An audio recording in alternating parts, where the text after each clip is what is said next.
larangan tidak akan pernah berhenti sampai kematian datang kepadanya. Jadi nggak boleh kita setengah-setengah. Ya, yang biasa membuat orang tidak bisa istiqomah, tidak konsisten karena dia pikir saat itu saja dia beribadah, saat itu saja dia khusyuk, saat itu saja dia berdoa, dia berzikir, dia bakti sama orang tua, jenguk orang sakit, setelahnya selesai. Nah itu kan banyak nampak setelah Ramadan seperti ini. Pas Ramadan kemarin komitmen dia menjalankan, tapi begitu Idul Fitri, lisannya bilang Alhamdulillah, tapi salah tempat. Karena Alhamdulillah seakan-akan lepas dari penjara ibadah. Alhamdulillah tidak lagi puasa, tidak lagi baca Quran, tidak lagi terawih. Berarti dia ibadahnya musiman. Dia hanya sekedar menyembah Allah di waktu itu, setelahnya dia tidak mau lagi menjalankan. Nah ini kalau ada prinsip ini dalam diri Bapak Ibu sekalian, nanti membuat kita tidak bisa istiqamah. Jadi dari awal tanamkan dalam diri kita akan selalu menyembah Allah di mana dan kapanpun kita berada, selalu sama. Tidak boleh seorang muslim yang misalnya pakai jilbab tutup aurat di Indonesia, begitu ke Eropa rekreasi sama keluarganya, tiba-tiba buka jilbabnya misalnya. Itu tidak komitmen dalam masalah seperti ini. Ini bukan sifat orang-orang beriman. Nah ini poin yang kita akan titik beratkan. Makanya Hasan Basri mengatakan beramallah karena Allah tidak jadikan akhir amal itu bagi seorang muslim kecuali kematiannya. Kalau mati baru kemudian dia berhenti beramal. Karena memang saat itu tidak ada lagi kesempatan untuk beramal. Kalau seandainya orang-orang beriman itu yang komitmen, yang istiqamah semasa hidupnya disuruh beramal lagi setelah meninggal, tetap akan dia beramal. Tapi memang sudah berhenti dengan kematian, berarti tidak ada lagi puasa, nggak ada lagi sholat, nggak ada lagi zikir. Udah tinggal menerima hasil panen dari amal-amalnya.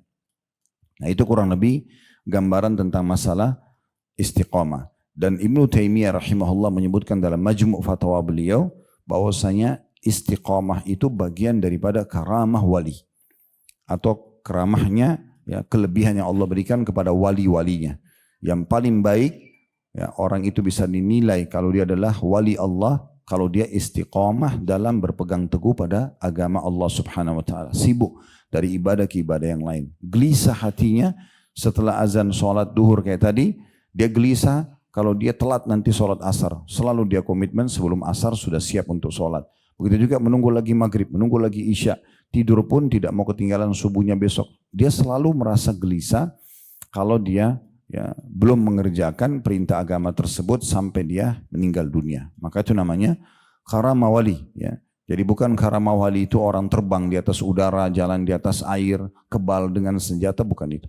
Tapi di saat orang itu istiqamah dalam mengerjakan atau konsisten mengerjakan ketaatan dan meninggalkan dosa, maka itu namanya istiqamah. Baik, kita akan bacakan dulu apa yang ditulis oleh penulis. Seperti biasa nanti kita akan coba tambahkan dengan banyak syarah dan penjelasan di halaman 18, ya, di poin keempat dari 44 kiat selamat dari azab kubur atau sukses di alam kubur. Penulis mengangkat firman Allah subhanahu wa ta'ala surah Fussilat ayat 30 sampai 32. Saya akan bacakan. Allah subhanahu wa ta'ala berfirman, Innal ladzina qalu rabbunallahu thumma istaqamu tatanazzalu alaihimul malaikatu alla takhafu wa la tahzanu wa abshiru bil jannati allati kuntum tu'adun. Nahnu awliya'ukum fil hayati dunya wa fil akhirah wa lakum fiha ma tashtahi anfusukum wa lakum fiha ma tad'un nuzulan min ghafurir rahim. Terjemahannya, sesungguhnya orang-orang yang mengatakan Rabb kami ialah Allah. Mengatakan dengan lisannya, dia selalu renungi dengan fikirannya dan dia yakini dalam hatinya, Tuhanku Allah. Tidak ada yang menciptakan semua ini terjangkau atau terjangkau oleh mata kita kecuali Allah.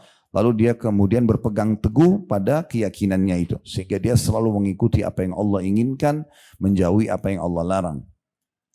Sesungguhnya orang-orang yang mengatakan Rabb kami ialah Allah, kemudian mereka meneguhkan pendirian mereka, istiqomah dengan itu, maka para malaikat akan turun kepada mereka dengan mengatakan janganlah kamu takut dan jangan kamu merasa bersedih.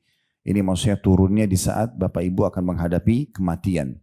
Ya, sebelum ruhnya dicabut, maka akan ada malaikat-malaikat yang datang kemudian menyampaikan ini kepada kita kalau kita istiqomah. Janganlah kalian takut dan jangan kalian merasa sedih.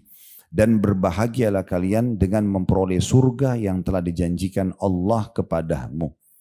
Ya, kata Ibnu Qayyim rahimahullah, dari ayat, potongan ayat ini, kalau orang yang istiqomah dipastikan akan mendapatkan apa yang Allah janjikan. Pertama, dia akan bertemu dengan malaikat-malaikat, kemudian malaikat itu akan menyampaikan kepadanya poin-poin ini. Ada 3 poin. Jangan kalian takut. Maksudnya jangan takut menghadapi setelah proses pencabutan ruh, nanti hidup di kuburan, di alam barzah, hari kebangkitan. Tidak usah takut. Tidak usah takut dengan neraka juga. Karena kalian akan selamat.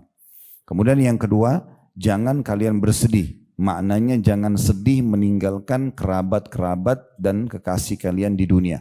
Anak, suami, istri, orang tua, harta yang sudah kita ada misalnya rumah. Tidak usah khawatir. Karena Allah akan menggantinya. Allah akan mengurusnya, bukan kita lagi. Dengan ini fahami baik-baik, kalaupun kita meninggal nggak usah, atau semasa hidup nggak usah kita pikir nanti kalau saya meninggal anak saya seperti apa, itu bukan urusan kita. Nanti pasangan saya seperti apa itu bukan. Kita cuma bertugas sampai ajal datang, selebihnya selesai, bukan urusan kita lagi. Mereka mau seperti apa, ada Tuhan yang mengurusnya. Nah ini maknanya jangan kalian sedih. Ini tafsirnya dan ini maknanya yang sangat tepat. Ini juga disebutkan oleh Ibnu Katsir rahimahullah dalam tafsir beliau, tafsir Quran Al-Azim. Kemudian yang ketiga, malaikat akan mengatakan, terimalah berita gembira karena setelah dicabut ruh, kalian akan sudah menuju ke surga yang abadi. Nah pernah dalam sebuah hadis sebelum kita lanjutkan terjemahan ayat ini, Nabi SAW bersabda kepada para sahabat, siapa yang rindu ingin bertemu dengan Allah, Allah akan rindu bertemu dengannya. Siapa yang benci bertemu dengan Allah, Allah akan benci bertemu dengannya. Maka umumnya sahabat sedih mendengar hadis ini. Termasuk Ummul Mukminin Aisyah radhiyallahu anha. Waktu Nabi SAW masuk ke dalam rumah beliau, lalu melihat Aisyah sedih, Nabi tanya, kenapa Aisyah? Kata Aisyah, ya Rasulullah, apakah berarti kalau kami takut mati? Karena semua orang kalau ditanya mau mati nggak, orang merasa khawatir. Karena dia belum tahu apa itu mati. Ya. Kemudian apakah orang itu, kata beliau, apakah orang kalau takut mati berarti takut ingin bertemu dengan Allah sehingga Allah pun benci bertemu dengannya? Kata Nabi SAW, bukan begitu hai Aisyah. Tetapi orang-orang beriman kalau akan meninggal dunia, sebelum ruh kita dicabut, entah berapa menit, berapa detik sebelumnya kita tidak tahu. Tapi yang jelas sebelum ruh dicabut oleh malaikat maut akan datang malaikat-malaikat yang lain selain malaikat maut yang menyampaikan kepada kita, yang itu cuma kita sendiri yang lihat. Ini loh sholatmu, ini loh puasamu, dilihatkan semua amal baiknya.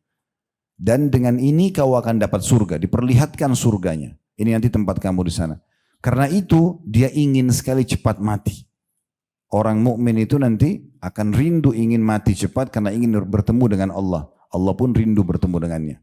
Sebaliknya orang kafir, orang munafik, orang musyrik atau orang yang banyak dosanya tidak pernah beramal soleh, maka mereka akan didatangi oleh malaikat-malaikat yang menunjukkan kepada mereka dosa-dosanya. Ini loh riba, ini mencurimu, ini membunuh, ini begini, itu begitu, dilihatkan semua. Karena ini kau akan masuk ke dalam neraka, dilihatkan nerakanya.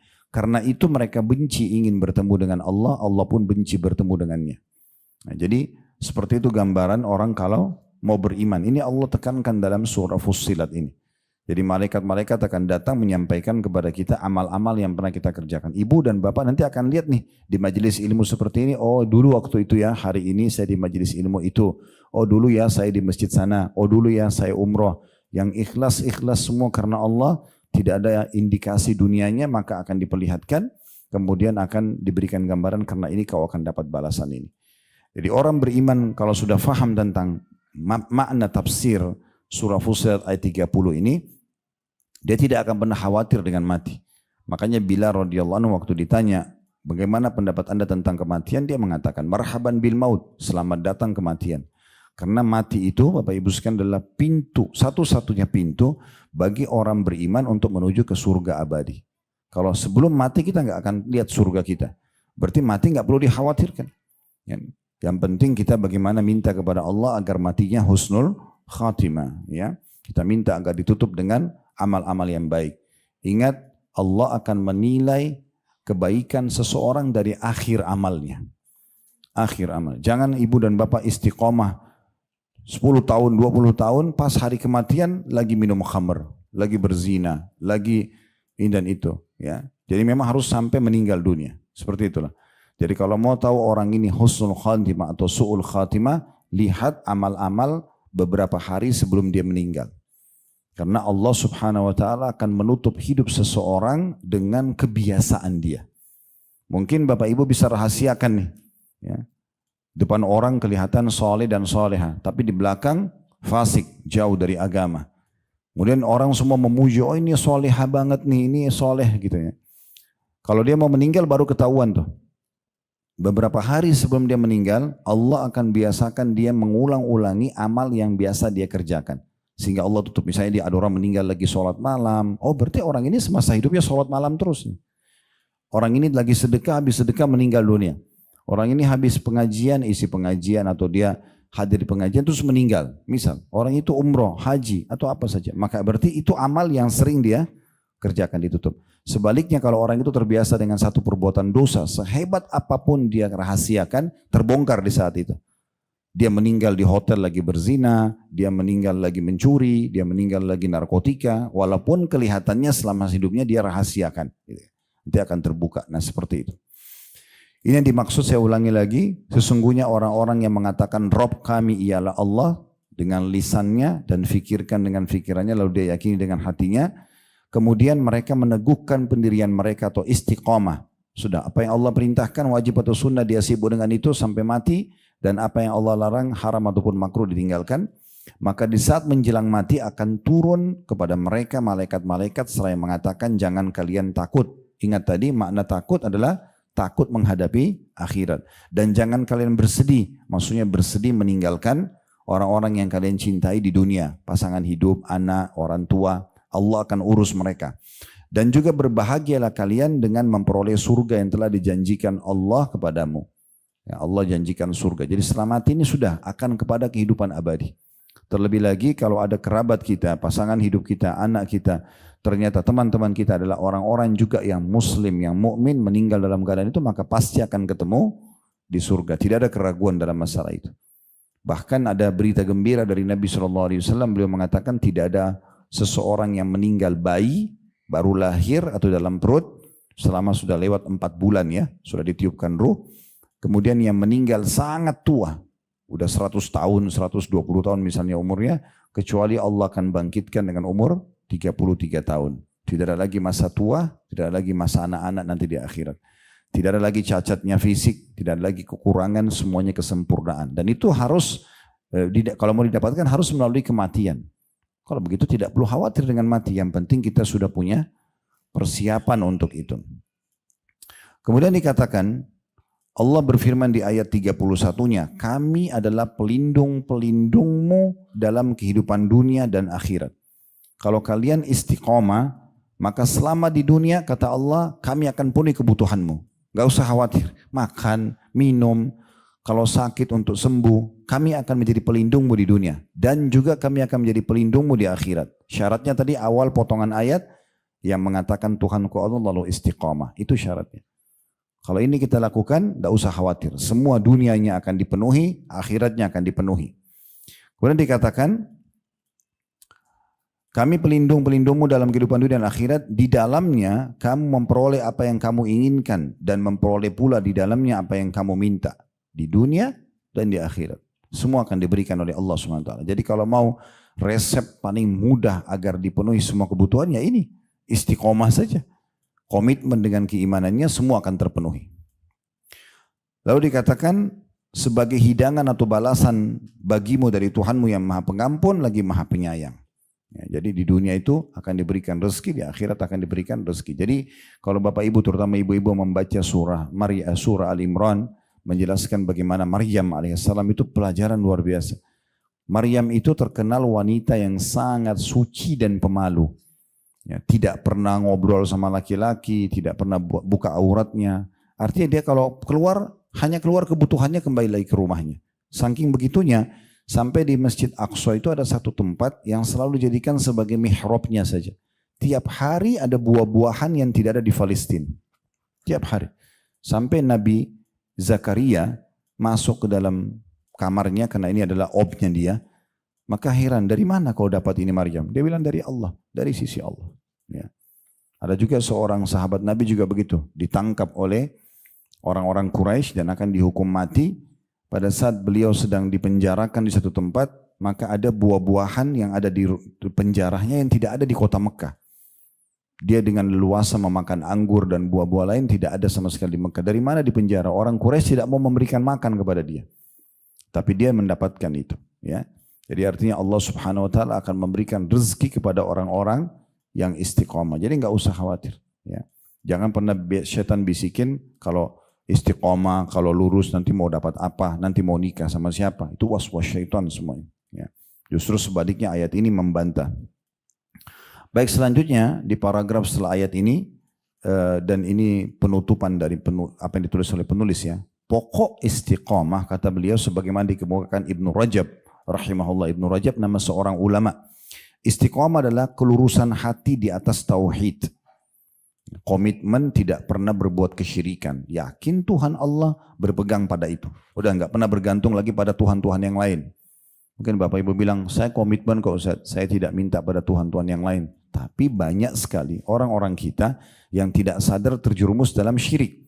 Mereka menduakan Allah atau memperkenalkan Allah dengan makhluknya. Buktinya dalam sholat dia mengatakan iyyaka na'budu wa iyyaka nasta'in. Hanya kepadamu kami menyembah, hanya kepadamu kami minta tolong. Habis sholat minta kepada kuburan di sebelah masjidnya. Baru bilang, hai fulan, hai kiai fulan, hai syekh fulan, berikan kepadaku atau bantu aku atau sembuhkan aku. Berapa banyak di negara kita begitu. Dia tidak sadar itu syirik. Imam Nawawi rahimahullah mengatakan, saya heran melihat orang yang minta-minta pada kuburan yang dianggap wali, padahal orang yang dalam kuburan tersebut adalah manusia seperti dia, tapi sudah jadi tulang belulang. Apa yang bisa diberikan? Aisyah radhiyallahu anha, istri Nabi SAW itu, karena memang semua nabi-nabi kalau meninggal Bapak Ibu sekalian dikubur di tempat mereka meninggal. Ini jawaban kalau ada yang mengatakan kok kuburannya Nabi dalam rumah. Yang itu. Sementara umumnya kuburan kaum muslimin kan dilarang ada bangunannya kan gitu. Karena memang nabi-nabi itu dikubur di mana mereka meninggal. Beda dengan kita. Kita meninggal di kamar kita tetap dibawa ke pemakaman muslimin. Tapi kalau nabi-nabi tidak meninggal di situ dikubur di situ. Makanya Nabi SAW dikubur di kamarnya Aisyah. Bukan sengaja dibuatin bangunan, tidak. Kemudian selama kurang lebih mendekati 30 tahunan Nabi SAW setelah meninggal Aisyah masih hidup. Puluhan tahun. Ini ranjang tidurnya Aisyah, ini kuburannya Nabi. Belum pernah satupun riwayat Aisyah itu minta-minta pada kuburan Nabi. Atau bilang ya Rasulullah tolong saya, enggak ada. Enggak ada itu dalam satupun riwayat sahabat-sahabat datang minta sama Aisyah tanahnya Nabi. Sehingga tanahnya Nabi habis dikerok, kemudian diganti dengan tanah baru. Di negara kita ada itu. Tanahnya dikerok diganti dengan tanah baru karena dianggap berkah. Kalau Nabi saja manusia mulia tidak pernah itu, puluhan tahun para sahabat tidak pernah kerjakan itu, maka bagaimana bisa kita lakukan? Ini contohnya saja. Atau dia pergi ke orang-orang yang mereka bilang di Indonesia orang pintar, ya, dikasihlah jimat untuk supaya suaminya lebih sayang, istrinya lebih sayang, laris dagangannya. Ini syirik kepada Allah, rusak tauhidnya. Berapa banyak pengusaha-pengusaha kita di pasar gitu kan, pasang kertas, pasang ini, atau dia supaya cantik pasang susuk dan segala macam. Ini syirik kepada Allah SWT. Tidak usah khawatir.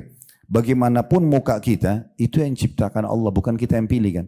Allah akan datangkan orang yang suka dengan muka itu. Tidak usah khawatir. Kenapa harus melakukan hal-hal yang aneh-aneh? Merubah-rubah ciptaan Allah dan segala macam. Banyak orang terlibat dalam pelanggaran tapi dia tidak sadar. Karena kurangnya kekuatan keyakinannya kepada Allah Subhanahu wa taala. Makanya dikatakan Ibnu Rajab mengatakan pokok istiqamah itu. Pokoknya dan dasarnya, pondasi dasarnya istiqamah adalah kelurusan hati di atas tauhid. Benar-benar mengesahkan Allah Subhanahu wa taala. Sebagaimana penafsiran Abu Bakar As-Siddiq radhiyallahu anhu dan lainnya terhadap firman Allah, sesungguhnya orang-orang yang mengatakan Rabb kami ialah Allah, kemudian mereka meneguhkan pendirian mereka atau istiqamah dalam surah Fussilat ayat 30 tadi, bahwa mereka adalah orang-orang yang tidak menoleh kepada selain Allah. Tidak ada jimat-jimat, tidak ada patung-patung, tidak ada bergantung kepada selain Allah. Ini sering kita ingatkan dari poin yang pertama dari 44 kiat selamat atau sudah dalam kubur. Ibu dan bapak sekalian kalau lagi sehat, lagi banyak nikmat, maka yang ciptakan kita Allah, yang ciptakan nikmat itu Allah, yang bisa pertahankan hanya Allah. Kalau kita sedang ada masalah nih, masalah apapun kita hadapi, kecil ataupun besar, penyakit, masalah terlilit utang dan segala macam, maka yang ciptakan kita Allah, yang ciptakan masalah itu Allah, yang bisa mengeluarkan hanya Allah. Begitu saja poinnya sederhana. Jadi kembalikan selalu kepada Allah SWT. Makanya para sahabat kalau sendal mereka putus, mereka minta kepada Allah, ya Allah gantikan sendalku. Sendal pun minta kepada Sang Pencipta Allah. Memang Allah tidak akan lemparkan sendal dari langit. Ya. Sebagaimana kita kalau sakit mengatakan ya Allah sembuhin saya, Allah tidak akan lempar obat dari langit. Ya Allah mudahin jodoh saya, Allah nggak lemparkan manusia dari langit. Allah sudah buat sebuah sistem, biasa diistilahkan dengan sunnatullah. Sistem inilah yang harus kita lalui. Kita kalau lapar bilang, ya Allah saya lapar, hilangkan lapar saya. Tidak langsung hilang, tapi kita dapat makanan, sunat sistemnya adalah kita kunyah dulu makanan itu, ditelan melalui tenggorokan, masuk di usus, diproses, baru kemudian hilang laparnya. Nah itu sistem. Jadi apapun yang kita minta, Allah akan berikan jawabannya sesuai dengan sistem itu. Jadi kalau kita sakit, ya Allah sembuhin saya. Besok kita ketemu dengan seseorang, kenalan tanpa sengaja kita cerita. Saya kena penyakit ini, penyakit itu. Lalu dia bilang, oh setahu saya ada dokter yang bagus di sana. Kita ke sana, konsultasi cocok, resepnya cocok. Apakah dokter sama resep yang sembuhin? Tidak. Itu jawaban dari doa kita. Sistem yang Allah buat, kita terpandu ke dokter yang cocok, obat yang cocok sembuh. Gitu kan? Nah seperti itu pemahamannya. Baik, selanjutnya dikatakan, jika hati istiqamah di atas ma'rifatullah atau mengenal Allah, senantiasa takut kepada Allah, tidak mau melanggar karena takut Allah hukum, memuliakan Allah dengan cara patuh kepadanya, mengagungkannya, berzikir, baca Al-Quran, melakukan ketaatan-ketaatan, menyintainya, menginginkan dan berharap hanya kepadanya, berdoa dan bertawakal atau mengembalikan hasil dari usaha kepada Allah, serta berpaling dari selainnya, selain Allah, maka seluruh anggota tubuh akan ikut menjadi lurus di atas ketaatan kepada Allah. Karena hati adalah raja bagi anggota tubuh, sementara segenap anggota tubuh adalah bala tentaranya. Jika rajanya lurus, maka rakyat dan bala tentaranya juga akan lurus. Nah, jadi ini walaupun cuma 3 ayat surah Fussilat ayat 30-32 yang dijadikan sebagai dalil oleh penulis, tapi ini benar-benar memang memberikan jawaban kepada kita. Sudah bergabung padanya bagaimana mati yang baik dan bagaimana cara yang terbaik untuk mendapatkan nanti balasan surga. Dan kalau kita meninggal, seluruh kerabat kita akan dijaga oleh Allah Subhanahu wa taala, dan juga bagaimana kita bisa mendapatkan dan terpenuhi kebutuhan kita selama di dunia cuma satu saja. Ikrarkan Tuhanku Allah, kemudian istiqamah. Ya udah, berpegang teguh pada apa yang Allah perintahkan dan meninggalkan apa yang Allah larang. Nah, ini ditulis oleh penulis. Saya akan tambahkan beberapa informasi berhubungan dengan masalah ini. Banyak sekali ayat-ayat yang berhubungan dengan masalah istiqomah. Yang pertama misalnya dalam surah Hud, ya, surah nomor 11 ayat 112. Allah Subhanahu wa taala berfirman, surah Hud surah nomor 11 ayat 112. Fastaqim kama umirta wa man taba ma'ak. Oleh karena itu istiqomalah hai Muhammad, ya, terhadap apa yang diperintahkan kepadamu, komitmen, konsisten. Sekali kita sudah tahu hukumnya, ingat ya, wajib dan sunnah. Puasa 6 hari Syawal, ya, puasa Senin Kamis, puasa Iyamul Bid, sunnah. Salat duha, salat malam, zikir pagi petang, sunnah. Tetapi tetap juga perintah agama. Jangan cuma bilang itu kan cuma sunnah. Ya, baik, berarti meninggalkan, tidak istiqomah berarti. Ya, harus sunnah juga dijaga. Dan saya sudah bilang tadi, garis bawah baik-baik. Kalau Bapak Ibu sibukkan diri dengan amal-amal sunnah, wajibnya otomatis terjaga. Tidak mungkin orang komitmen jaga sholat malam sama sholat dua lalu tidak sholat wajib. Tidak mungkin itu. Pasti sholat wajibnya akan lebih terjaga. Nah begitu juga dengan orang biasa puasa Senin Kamis, Ayyamul Bid. Nanti tiba Ramadan pasti terjaga. Otomatis. Orang yang rutin sedekah, zakatnya akan terjaga. Orang yang biasa umroh, hajinya akan lebih mudah, kan begitu. Sama juga dengan meninggalkan hal-hal yang makruh. Makan dan minum berdiri kan makruh hukumnya, ya. Maka ini kalau kita jaga misalnya, tidak kita lakukan, tetap usahakan cari tempat duduk, makan dan minum sambil duduk misalnya, ya. Maka yang wajib-wajib akan terjaga, otomatis. Ya. Maksudnya hal-hal yang dilarang, yang haram akan lebih terjaga. Kita tidak akan lakukan, tidak mungkin lagi makan babi atau yang haram itu sudah tidak mungkin. Karena dia peduli dengan hal-hal yang makruh saja, berarti yang haram pasti akan lebih dia jauhi. Nah seperti itu. Dan Allah SWT menekankan kepada Nabi Muhammad SAW juga seperti itu. Fastaqim kama umirt. Istiqomalah sebagaimana kau telah diperintahkan. Komitmen untuk menjaga perintah dan meninggalkan larangan. Dan siapapun yang taubat bersamamu. Siapa yang sudah kembali kepada Allah, ikuti itu. Kemudian dalam surah Asy-Syura, surah nomor 42 ayat 15, juga Allah mengingatkan tentang masalah istiqomah. Ini tambahannya, tidak ada di buku kita. Tambahan syarah atau penjelasan tentang masalah istiqomah itu. Dalam surah Asy-Syura surah nomor 42 ayat 15 berbunyi falidzalika fad'u wastaqim kama umirta wa la tattabi' ahwa'ahum al-ayat.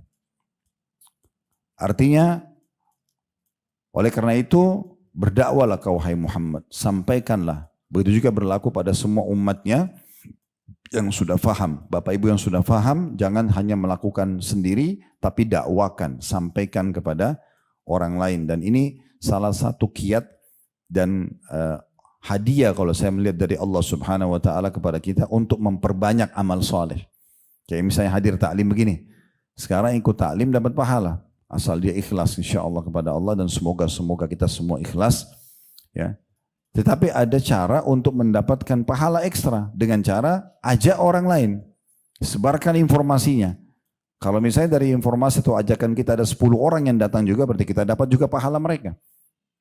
Nah seperti itu namanya mendakwakan. Ya.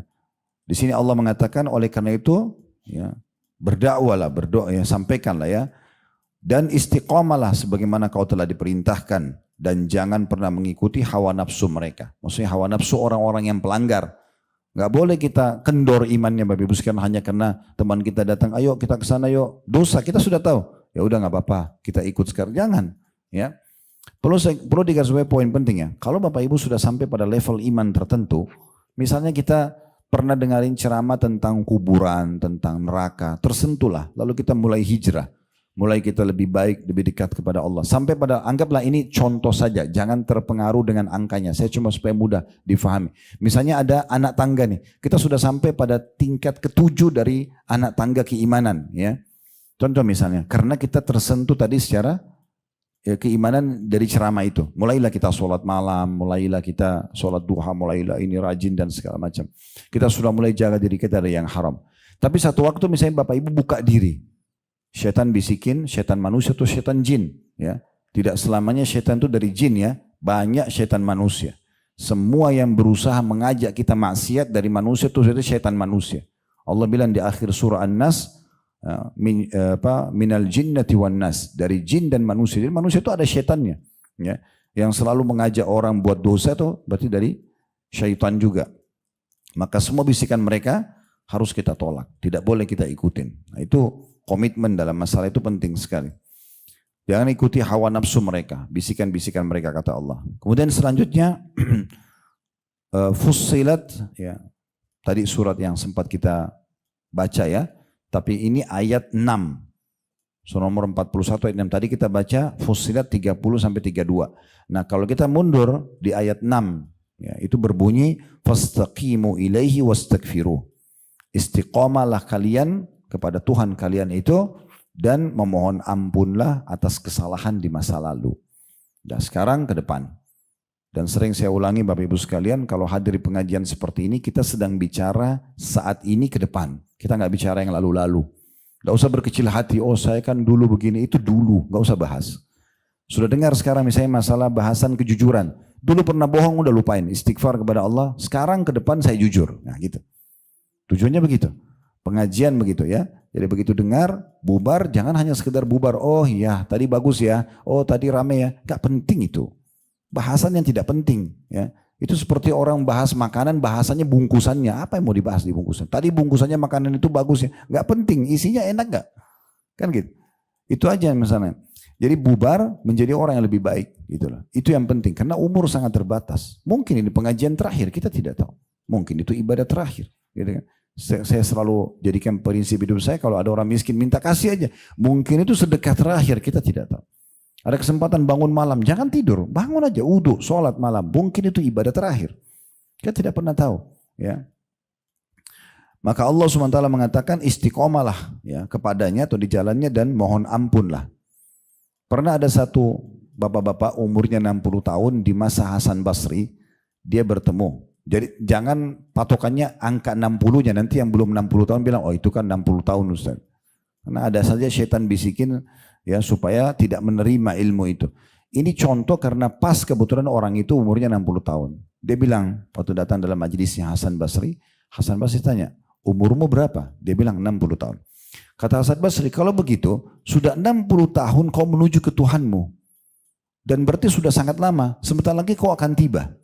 Maka orang itu bilang inna lillahi wa inna ilaihi raji'un. Kalau gitu kami ya yakini kami adalah dari Allah dan kami akan kembali kepada Allah. Maka kata Hasan Basri, kau tahu makna kata-katamu itu? Dia bilang tidak. Maksudnya dia ingin penjelasan lebih jauh. Maka kata Hasan Basri, kau akan ya kalau kau mengatakan kami adalah milik Allah, berarti kau yakin Allah menciptakanmu dan kepadanya kami akan dikembalikan, berarti kau akan kembali kepada Tuhan. Dan orang yang kembali pada Tuhannya berarti akan diminta pertanggungjawabannya. Ya, dan dia akan terima balasan amal baiknya, dia akan diminta pertanggungjawaban dari dosa-dosanya. Maka orang itu mengatakan kalau begitu apa solusinya? Maka kata Hasan Basri solusinya adalah kau perbaiki mulai hari ini ke depan sampai ajalmu datang. Maka Allah akan berikan kau balasan terhadap amal kau hari ini ke depan dan Allah maafkan masa lalumu. Tapi kalau sisa umur ini masih kau buat lagi dosa, maka Allah akan hukum kau dosa yang kau lakukan dan dosa-dosa yang lalu kamu sudah lakukan. Jadi memang harus kita berbicara sekarang ke depan, perbaikin. Berubah, memang wajar orang berubah. Jangan heran kalau kita sudah melihat ada rasa keimanan itu, kita merasa berubah. Kita mau lebih baik penampilannya, lebih islami, kita mau jaga tutur kata kita mau jaga pergaulan, mau jaga. Itu semua memang wajar, itu efek daripada keimanan. Nah saya kembali ke contoh tadi yang saya bilang, kalau Bapak Ibu sudah sampai pada level keimanan tangga ke-7, karena pernah dengar satu ceramah yang menarik misalnya, lalu kita buka pintu dosa nih, sekali aja, misalnya kita terjerumus dalam dosa lagi, kita kan turun tuh, bahasa agama kita futur, ya, turun 2 tangga aja misalnya, ke tangga ke-5, beda, iman kita sudah beda. Maka untuk kembali ke tangga yang pertama, tangga ke-7, butuh pendongkrak yang lebih kuat dari awal. Nggak bisa kita cuma dengarin ceramah yang sama, nggak bisa kembali ke level 7, nggak bisa. Harus ada lebih berat. Itu susahnya. Oleh karena itu jangan buka pintu itu. Jangan dibuka. Amal soleh itu untuk dipelajari dan dijaga. Dosa itu dipelajari untuk dijauhi. Nah itu poinnya. Kan gitu. Baik, selanjutnya adalah perkataan Allah Subhanahu wa taala kepada Nabi Musa alaihissalam dan saudaranya Harun alaihissalam dalam surah Yunus surah nomor 10 ayat 89. Dalam surah Yunus ayat 89. Qala qad ujibat da'watukuma fastaqima wa la tattabi'ani sabilal ladzina la ya'lamun. Telah diterima doa kalian, ya, berdua, karena Nabi Musa sama Nabi Harun minta kepada Allah agar dibuat teguh bisa menghadapi Fir'aun. Karena Fir'aun itu raja zalim, punya kekuatan fisik, punya kekuatan pasukan, punya harta. Nabi Musa sama Nabi Harun berdua saja disuruh datang dakwai raja zalim. Kan setiap saat bisa ditebas lehernya, bisa dibunuh. Maka mereka mohon agar lindungi. Allah mengatakan telah diterima doa kalian berdua. Oleh karena itu caranya supaya kalian bisa selamat fastaqima, konsisten, istiqomah. Sekarang kalau kalian sudah yakin ini, pegang teguh kebenaran ini, amalkan apa yang Allah perintahkan, tinggalkan apa yang Allah larang. Dan jangan pernah mengikuti perintah atau jalan orang-orang yang tidak tahu. Kalau mereka belum paham jangan ikut-ikutan, ya. Tidak apa-apa ya Bapak Ibu sekalian ya, kalau misalnya ada yang karena kita coba komitmen lalu mereka mengatakan, kau so alim, kau gini, tidak apa-apa, tidak masalah, tidak usah terpengaruh dengan itu. Jangan kendor imannya seperti kerupuk, diketuk sedikit pecah, ya. Imannya harus seperti baja, bisikan apapun jangan terpengaruh, sedikit-sedikit terpengaruh, sedikit-sedikit berubah gitu ya. Baik, kemudian selanjutnya dalam surah Al-Ahqaf, surah nomor 46 ayat 13 sampai ayat 14. Al-Ahqaf, surah nomor 46 ayat 13 sampai ayat 14. Allah Subhanahu wa taala berfirman, Innal ladzina qalu rabbuna Allahu thumma istaqamu fala khaufun 'alaihim wala hum yahzanun ulaika ashabul jannati khalidina fiha jazaa'an bima kanu ya'malun. Artinya, Sesungguhnya orang-orang yang mengikrarkan, mengucapkan Tuhanku Allah, merenungi selalu dengan fikirannya, meyakini dengan hatinya, kemudian istiqomah, konsisten. Mulai sejak itu, kayak kita sekarang, mulai dari pengajian ini ke depan, udah mulai apa yang Allah perintahkan sibuk dengan itu, apa yang Allah larang meninggalkan, gitu kan? Maka tidak perlu ada rasa takut pada mereka. Ingat tadi kita jelaskan rasa takut dari apa? Menghadapi kehidupan setelah kematian, ya. Nanti di kuburan, nanti hari mahsyar, nanti neraka. Tidak usah khawatir. Yang penting sudah selama hidup istiqomah. Itu kan sudah coba kerjakan ibadah-ibadah, tinggalkan larangan, maka sudah tidak usah takut. Dan tidak usah sedih. Ingat tadi makna sedihnya, ya tidak usah sedih dengan apa yang kalian tinggalkan di dunia. Gak usah pikir tuh anak, bagaimana makannya, bagaimana nanti siapa yang besarin, bagaimana sekolah. Itu bukan urusan kita. Ya, itu urusan Allah sudah. Lalu Allah mengatakan, itu ayat 13-nya ya. Ayat 14-nya, mereka adalah penghuni surga yang akan kekal di dalamnya sebagai balasan terhadap apa yang telah mereka lakukan. Nah, kita perlu garis bawahi di sini, ada pendapat-pendapat ulama tentang, itu tadi beberapa ayat-ayat tentang istiqomah ya. Ada pendapat-pendapat ulama Bapak Ibu sekalian tentang masalah istiqomah itu di atas apa sih? Nah, yang pertama tadi perkataan Abu Bakar itu yang paling sering diangkat oleh para ulama, yaitu istiqomah di atas tauhid. Istiqomah di atas tauhid, itu perkataan Abu Bakar radhiyallahu anhu. Dan beliau mengatakan hampir setiap kali terlewatkan surah Fussilat ayat 30 dan juga surah Ahqaf ya, ayat 13 sampai 14, kecuali beliau selalu mengingatkan masalah itu. Beliau mengatakan kepada orang-orang di sekitarnya, mereka adalah orang-orang yang tidak mempersekutukan apapun dengan Allah. Ingat tadi saya kasih contoh syirik. Ya, gak usah pakai jimat-jimat, gak usah. Kata Nabi SAW, man allaka tamimatan faqad asyrak. Siapa yang menggantungkan jimat di badannya, di rumahnya, maka telah syirik. Gak boleh syirik. Murni. Harus betul-betul bertauhid kepada Allah Subhanahu wa ta'ala. Kemudian beliau pernah bertanya kepada beberapa sahabat, apa pendapat kalian tentang firman Allah Subhanahu wa ta'ala, innal ladina qalu rabbunallahu thumma istaqamu. Bagaimana pendapat kalian tentang firman Allah, sungguhnya orang yang mengikrarkan Tuhanku Allah, kemudian mereka istiqamah. Maka para sahabat sempat ada yang mengatakan, orang-orang yang mengatakan Tuhan kami adalah Allah, kemudian mereka mengamalkannya. Ya. Maka kata Abu Bakar, kalian telah mengartikan secara kurang tepat. Harusnya adalah mereka tidak menyimpang dengan cara berbuat syirik dan merusak tauhidnya. Nah, ini pendapat yang mengatakan tentang masalah makna istiqamah adalah di atas tauhid. Hanya bergantung, hanya memohon kepada Allah SWT dan tidak pernah mempartnerkan Allah dengan makhluknya, dengan minta-minta kepada benda-benda, patung, jimat, kuburan dan seterusnya. Kemudian ada pendapat lain yang mengatakan, yaitu Mujahid, salah satu tabi'in mengatakan rahimahullah, mereka adalah orang-orang yang memeluk Islam, kemudian tidak mempersekutukan Allah hingga mereka bertemu dengannya. Jadi ada tambahan perkataan Mujahid, orang-orang Muslim, kemudian setelah masuk Islam atau lahir dalam keadaan Islam, mereka istiqomah sampai mati dalam agama Islam. Itu dianggap juga masuk dalam ayat ini. Jadi mereka tidak murtad sama sekali. Dan juga selama hidupnya tidak berbuat kesyirikan. Ini pendapat seorang tabi'in bernama Mujahid. Umar bin Khattab berkata di atas mimbar tentang firman Allah, innal ladina qalu rabbunallahu thumma istaqamu. Sungguhnya orang-orang yang mengikrarkan Tuhanku Allah kemudian istiqamah, beliau mengatakan demi Allah mereka konsisten kepada Allah dengan mentaatinya dan tidak berkelok seperti berkeloknya serigala. Ini pendapat yang lain. Jadi tadi pendapat Abu Bakar adalah istiqamah di atas tauhid. Pendapat Umar bin Khattab radhiyallahu anhu adalah mereka istiqamah di atas perintah-perintah Allah, dikerjakan semua wajib dan sunnah tadi atau tinggalkan yang haram ataupun makruh. Ulama menggabungkan pendapat-pendapat ini seraya mengatakan bahwasanya semua pendapat ini masuk dalam makna istiqamah. Istiqamah di atas tauhid, kemudian istiqamah dalam mengerjakan setiap perintah. Jadi jangan hari ini aja sholat malam, besok tidak. Nah, ini Nabi SAW pernah ingatkan seorang sahabat namanya Abdullah. Jangan kau hai Abdullah meninggalkan sholat malam seperti si fulan yang dulu kerjakan kemudian sekarang dia tinggalkan. Ya. Ibnu Rajab rahimahullah, salah satu ulama, mengatakan di dalam buku beliau Jami' Ulum wal Hikam di halaman 205, Istiqomah adalah menempuh jalan yang lurus, yaitu agama yang lurus, agama Allah, tanpa berbelok sedikit pun darinya, baik ke kanan maupun ke kiri, dengan godaan apapun.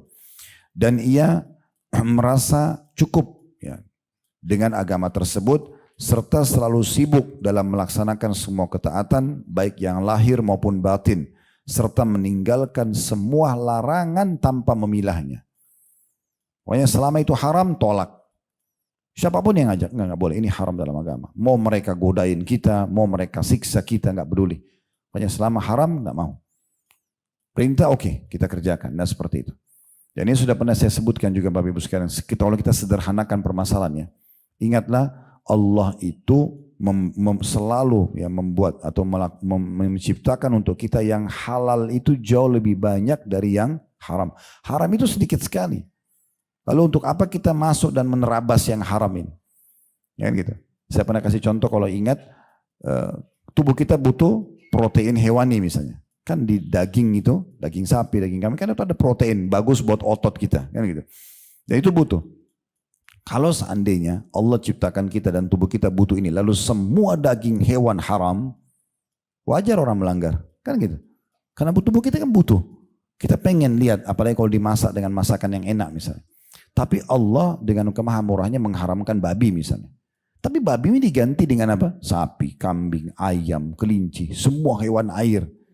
Haram satu atau dua, yang gantinya banyak. Kan gitu. Lalu kenapa kita harus terjerumus kan gitu. Allah haramkan khamr, enggak boleh khamr, narkotika bahaya, bisa merusak akal kalian, bisa merusak sikap kalian, ya. Akhlak kalian, karakter ini berubah semua dengan minuman-minuman keras, makanan narkotika ini yang terlarang, ya obat-obatan terlarang, itu semuanya bisa berbahaya, gitu kan. Makanya dikatakan dia ummul khaba'ith, induk daripada semua kerusakan. Karena orang kalau belum mabuk mungkin masih tidak mau membunuh, tidak mau merkosa, tapi kalau sudah mabuk bisa melakukan apa saja kan gitu. Di saat Allah larang khamr karena memabukkan, Allah gantikan ada air putih, ada susu, ada madu, ada sirup. Kenapa harus ini? Kan gitu. Kan ada gantinya. Di saat kita butuh biologis, Allah memang ciptakan kita ini butuh untuk saling lihat, cium, harus biologis, gak bisa. Kalau tidak nggak ada populasi manusia. Laki-laki mana mau dia tuangkan spermanya, maaf saya kasih contoh, kalau memang bukan karena Allah kasih dia syahwat. Perempuan juga mana mau ibu mau terima sperma laki-laki, terus hamil 9 bulan, bawa-bawa perutnya besar kemana-mana. Itu kalau Allah tidak buat kita punya rasa suka, nggak bakal mungkin mau kan gitu. Kan repot.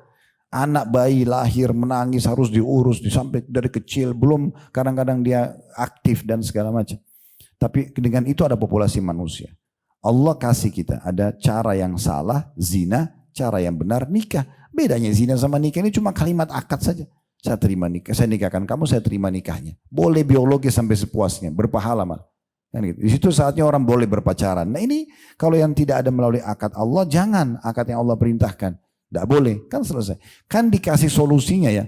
Kalau kita dikasih syahwat, tidak dikasih solusi, wajar orang melakukan pelanggaran. Jadi tidak usah buka pintu-pintu syaitan itu. Karena pelanggaran atau dosa itu ibarat seperti racun. Dia satu tetes saja akan merusak satu gentong susu. Susu itu saya sering kasih gambaran sebagai amal soleh. Sedikit saja ibu dan bapak buka pintu dosa, sudah cukup bisa mengganggu kualitas ibadah kita. Itu bahayanya itu. Bahaya sekali dosa-dosa itu. Makanya para sahabat, para tabi'in, orang-orang saleh sebelum kita, kalau mereka sempat terbuka pintu dosa saja, mereka segera kembali istighfar, lalu mereka menebus kesalahannya itu dengan bersedekah, dengan lebih rajin ibadah, supaya jangan terbuka pintu ingin melakukan perbuatan pelanggaran tersebut. Semua pelanggaran akan ada konsekuensi hukumnya. Mungkin satu waktu atau mungkin ada di antara Bapak Ibu yang bertanya, tapi kan kadang-kadang memang ada semangat kita ibadah, ada tidak semangat ibadah. Nah, ada jawaban dari Nabi SAW. Di saat Bapak Ibu lagi malas, lagi kurang semangat ibadah, itu ada solusinya. Dalam sebuah hadis riwayat Imam Ahmad, kata Nabi SAW, inna likulli abidin syirrah. Sesungguhnya semua orang ibadah atau semua ibadah itu ada masa semangatnya. Walikulli syirratin fatrah. Dan di setiap semangat ada masa jenuh. Ini kata Nabi SAW, ada saatnya orang juga jenuh. Setiap malam, sholat malam terus. Mungkin dia jenuh. Ya. Bagaimana solusinya? Fa imma ila sunnati wa imma ila bid'ah. Nah di masa jenuh itu, cuma ada solusinya, dia tetap mau berjalan, tetap biar saya malas, tetap saya mau sholat. Terus berdoa, ya Allah kembalikan imanku seperti awal, kalau ini adalah penghalangnya adalah dosa, maafkan. Dia tetap begitu, di atas sunnah, atau dia menuju ke perbuatan bid'ah, perbuatan-perbuatan yang jauh dari sunnah, maksudnya lawan sunnah gitu kan. Kayak sudahlah, gak usah sholat malam, sudahlah gak usah ngaji, lagi malas, misal, dia tinggalkan perbuatan sunnah itu. Faman kanat fatratuhu ila sunnah, siapa yang pada saat lagi kendor itu, dia berpegang tetap komitmen dengan sunnah, faqad ihtada, dia telah mendapatkan petunjuk. Artinya akan saatnya nanti kembali lagi kepada kualitasnya atau semangat yang awal. Wa man kanat fatratu ila ghairi dzalika faqad halak. Dan siapa yang mengisi masa jenuhnya itu justru dengan selain sunnah, selain komitmen dengan ibadah, maka dia telah binasa. Dia telah binasa. Tadi saya sudah kasih contoh karena untuk kembali kepada level iman kita yang pertama itu butuh usaha yang luar biasa. Butuh usaha yang luar biasa. Kemudian ada pernah sahabat Nabi dalam hadis riwayat Muslim, dia ingin satu penjelasan dari Nabi yang ringkas, padat, dia bisa jadikan sebagai pegangan hidup. Dikatakan dalam riwayat qala ahadus sahaba, ada salah satu sahabat Nabi berkata, lin Nabi SAW kepada Nabi SAW, qul li fil islami qawlan la as'alu anhu ahadan ghairak. Coba berikan aku satu nasihat ya Rasulullah, yang aku tidak perlu tanya orang lain lagi selain Anda. Jadi supaya aku sudah faham apa yang aku harus lakukan dengan agama Islam ini. Maka Nabi SAW bersabda, Qul amantu billah thumma istaqim. Ikrarkan dengan lisanmu, renungi dengan fikiranmu, yakini dengan hatimu Tuhanku Allah, lalu istiqamalah. Udah itu poinnya. Apa yang diperintahkan, kerjakan. Yang dihalalkan, nikmati. Yang dilarang, jauhi. Udah selesai. Itu aja sampai meninggal, sampai ajal datang. Kemudian juga Nabi SAW mengatakan, Idza kanazan nasu dzahaba wal fidda, kalau seandainya kalian hidup di masa di mana manusia sibuk terus menumpuk-numpukin emas dan juga perak, harta maksudnya, faknizu haulail kalimat. Di saat itu kalian justru menabung dan juga menyimpan kalimat-kalimat ini. Allahumma inni as'aluka tsabata fil amr. Ya Allah, berikanlah aku kekokohan dalam permasalahan ini. Maksudnya jangan sampai aku menyimpang. Biarkan aku selalu justru beristiqamah di atas agama dan perintahmu. Ini hadis riwayat Ahmad. Kemudian juga ada orang-orang yang nanti ini di masa Nabi Muhammad SAW, Bapak Ibu sekalian, ada yang masuk Islam memang karena keimanan, ada yang masuk Islam karena takut saja. Takut dia, takut dengan kaum muslimin. Terbukti setelah Nabi SAW meninggal mereka murtad. Mereka tinggalkan agama. Ya, tapi orang-orang Syiah menyalahfahami masalah ini. Menganggap berarti ada sahabat-sahabat yang kafir. Padahal sebenarnya sahabat-sahabat seperti Abu Bakar, Umar, Uthman, Ali dan lain-lain ini, mereka yang komitmen masuk Islam karena keimanan itu tidak meninggalkan keimanan mereka sampai mereka wafat. Tapi ada sebagian kelompok setelah pembebasan kota Mekah dan perang Hunain serta juga pengepungan wilayah Tabuk di akhir-akhir hidup Nabi Muhammad SAW, seluruh jazirah Arab tunduk kepada Islam. Nah, tapi ada di antara mereka tunduknya karena takut saja. Terbukti mereka setelah Nabi SAW meninggal mereka murtad. Nah, disampaikan dalam sebuah hadis dalam riwayat Ibnu Majah, kata Nabi SAW, ala la yuzadanna rijalun an haudi. Nanti akan ada orang-orang yang datang ke haudku. Haud itu telaga Nabi nanti di mahsyar. Ya, jadi Nabi punya dua telaga, Bapak Ibu sekalian, telaga di mahsyar namanya haud. Telaga lagi satu di surga di istananya. Kita nanti kalau berkunjung ke istana Nabi di surga, itu namanya ada Al-Kautsar. Nah, dua-dua ini nanti akan bisa kita meminum darinya. Nah, kalau Nabi jelaskan tentang haud, telaga beliau yang ada di mahsyar gitu kan. Karena kita semua umatnya akan datang ke sana dan akan minum. Beliau mengatakan haudku ya seluas pandangan mata. Dalam riwayat lain perjalanan antara kota ini dengan kota itu ya cukup jauh ya. Kemudian beliau mengatakan jumlah gelas atau canteng minumnya itu sejumlah bintang di langit. Siapa yang minum seteguk saya tidak akan haus selamanya. Dan dalam riwayat lain dijelaskan kalau haud itu sumber airnya dari surga. Jadi belum masuk surga tapi sudah bisa minum airnya. Jadi tidak akan haus selamanya. Nah, beliau mengatakan nanti akan ada orang-orang yang datang ke haudku hari kiamat. Namun mereka akan dijauhkan. Kama yuzanul ba'iru sebagaimana dijauhkan hewan-hewan ya, ad-dhal yang sesat. Maksudnya sebagaimana ya kalau hewan yang lari lepas dari orangnya bagaimana dia menjauh, nah seperti itu nanti orang-orang akan dijauhkan dari haudku. Unadihim, lalu saya panggil mereka. Ala halumma, ayo ke sini, minumlah gitu. Fayuqal, maka para malaikat akan mengatakan innahum qad baddalu ba'daka. Sesungguhnya mereka sudah mengubah ya, agamamu setelah atau agama mereka setelah engkau meninggal. Maka fa'akulu, kata Nabi SAW, suhqan. Sungguh terhina orang yang, atau jauhlah orang-orang yang mengganti agamaku setelah aku meninggal. Hadis ini riwayat Imam Muslim, tadi saya keliru bilang Ibnu Majah ya, riwayat Imam Muslim.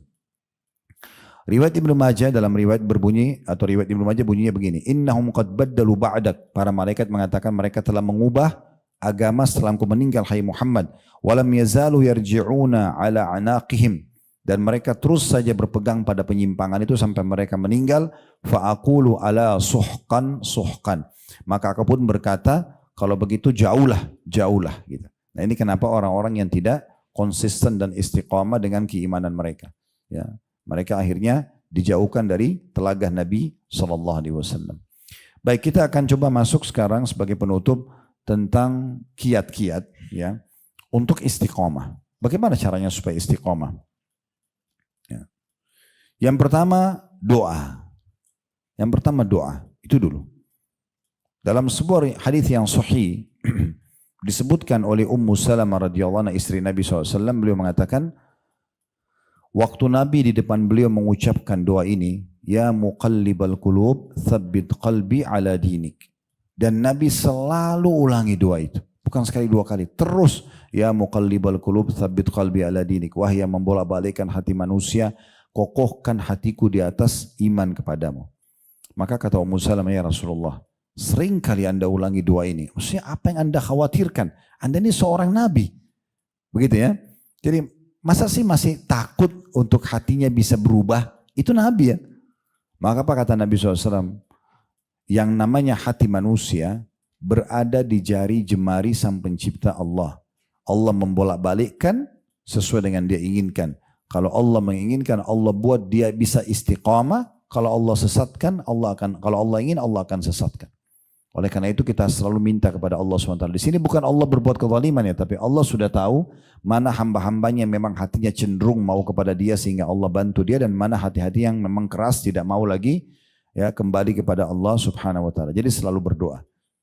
Setelah mendengar riwayat ini, maka sahabat Nabi yang bernama Mu'adz bin Jabal radhiyallahu anhu langsung membaca surah Al Imran surah nomor 3 di ayat 8 kalau nggak salah ya. Coba saya pastikan juga. Yaitu Rabbana la tuzigh qulubana ba'da idh hadaitana wa hab lana min ladunka rahmah innaka antal wahhab. Ya, jadi itu Al Imran ayat 8 ya.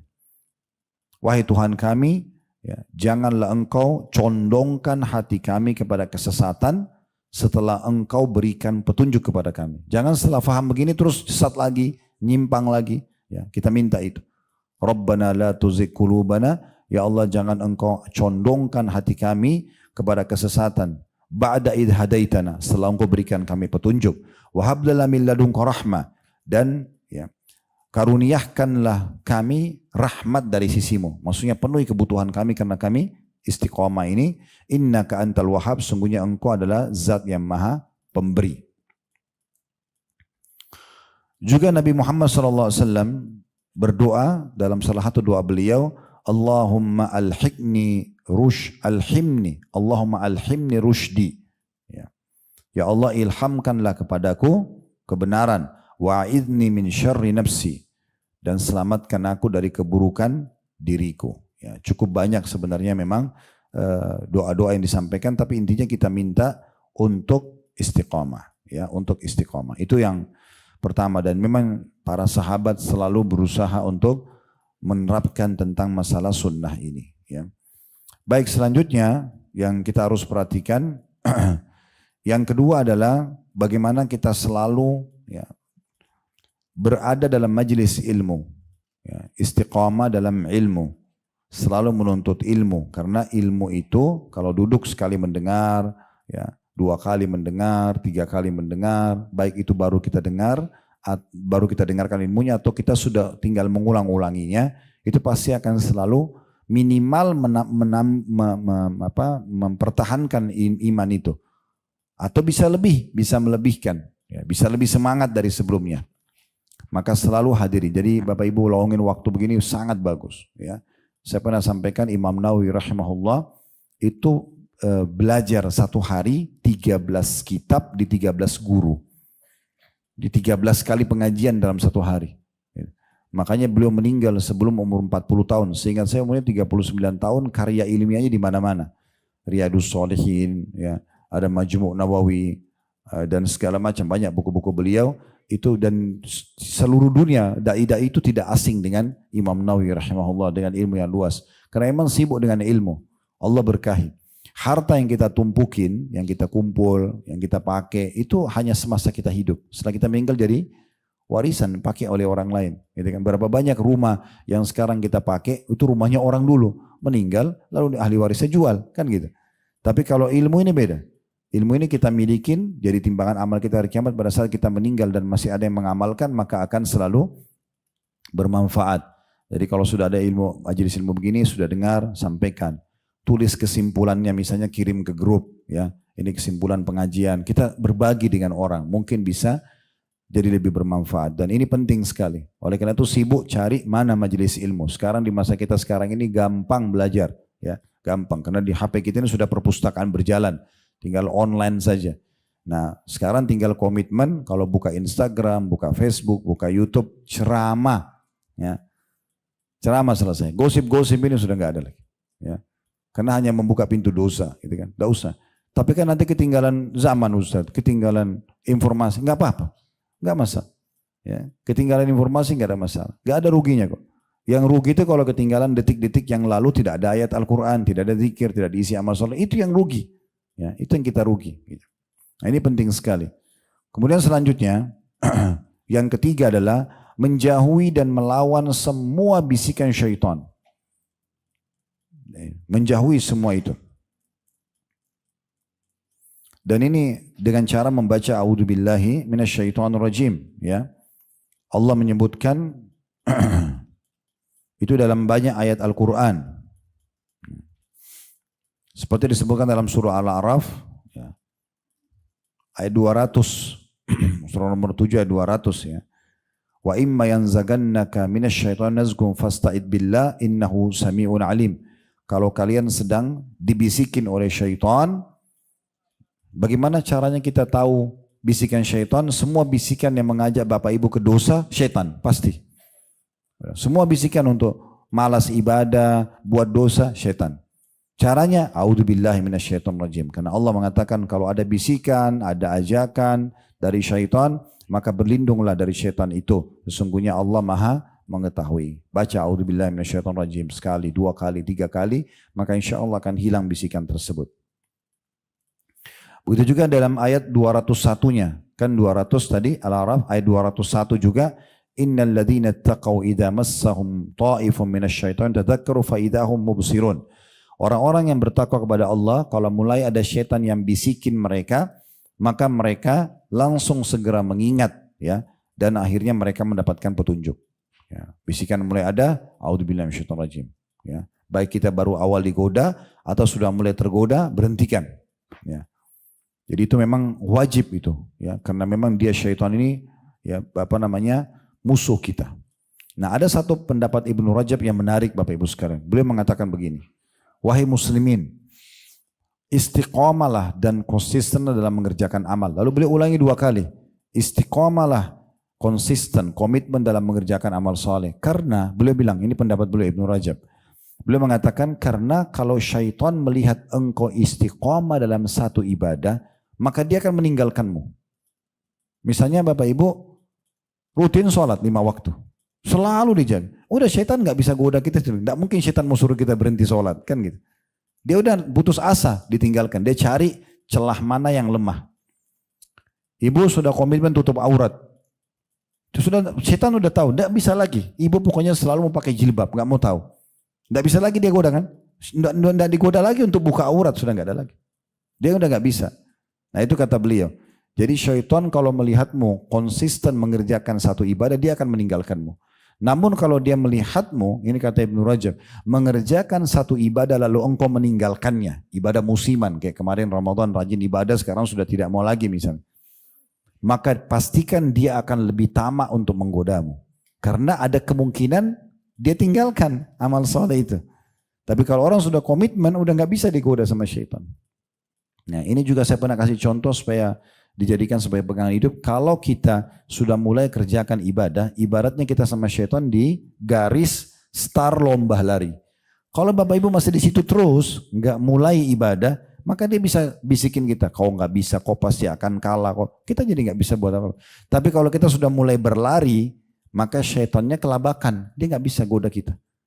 Apalagi kalau lari kita kencang kan gitu, dari ibadah ke ibadah lagi, dia nggak bisa, dia kelabakan untuk mengejar kita. Dia nggak mungkin gitu ya. Kalaupun dia coba bisikin kita, orang kalau lagi lari dibisikin, bisa tertangkap, bisa enggak. Nah seperti itu, orang kalau sudah konsisten mengerjakan amal soleh tersebut. Jadi tepis semua bisikan syaitan. Bagaimanapun dia menggiurkan kita, selalu baca a'udzubillahi minasyaitonirrajim. Baik itu syaitan manusia atau syaitan jin. Kadang-kadang syaitan jin kata sebagian ulama, kalau dia sudah lemah, dia nggak bisa menggoda kita, dia goda manusia yang bisa menjadi syaitan manusia. Teman-teman, lingkungan, ngajak kita supaya kita disesatkan. Kemudian yang ketiga, melawan semua bisikan buruk dalam jiwa. Maaf, yang keempat. Ya. Jadi melawan semua bisikan buruk dalam jiwa. Jadi ada bisikan syaitan, ada bisikan buruk dalam jiwa ya. Contoh begini. Yang pemimpin syaitan siapa namanya? Iblis. Baik. Waktu iblis disuruh sujud kepada Adam oleh Allah, dia tidak mau. Siapa yang goda dia? Hah? Nah itu. Jadi dalam diri kita itu ada potensi keburukan. Nah syaitan biasanya kata ulama menunggangi potensi itu untuk membuat kita terjerumus. Jadi kita juga harus melawan bisikan. Kayak Ramadan, syaitan dibelenggu. Kok masih ada orang mau buat dosa? Itu karena kebisikan buruk dalam dirinya. Ammaratun bisu' dalam ayat dikatakan. Gitu ya. Jadi kita harus melawan bisikan tersebut. Karena Allah mengatakan dalam surah Yusuf, surah nomor 12, ayat 53, Innan nafsa la'ammaratun bisu'. Sesungguhnya jiwa itu ada kecenderungan dan bisikan untuk berbuat buruk. Jadi kita ini ada potensi buat baik, ada potensi buat buruk. Potensi buat baik kalau kita selalu tunggangi, bagus, kita jadi rajin ibadah. Potensi buruk ini sebagai ujian, kita harus tinggalkan.